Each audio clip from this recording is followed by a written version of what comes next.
365 দিনে খোদার এক বছরে কোনোদিন ফজরের নামাজ পড়লা না, তুমি মুসলমান? তুমি মুসলমানের বাচ্চা?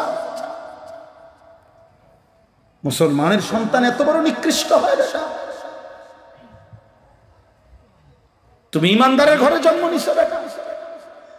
ছি ছি ছি ছি বেটা, তোর ওই কপালে থুতু বেটা, থুতু তোর কপালে বেটা, যে কপাল আল্লাহকে সেজদা দেয়, থু তোর কপালে।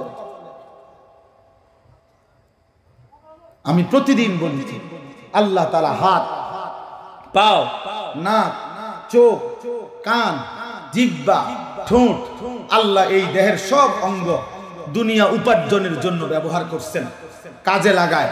কোনো না কোনো অঙ্গে আমরা দুনিয়া উপার্জনের কাজে লাগে, দুনিয়া রোজগার। কিন্তু তুমি আমি ভাই খেয়াল করে দেখো, এই কপাল দুনিয়াবি উপার্জনের কোনো কাজে কপাল লাগে না। মানে কপাল দিয়ে কোনো কিছু ধরে না, ধাক্কায় না, আজ্ঞায় না, ফিচ্ছায় না। কপাল এটা দিয়ে কোনো কাম হয় না, দুনিয়াবি কোনো কাম।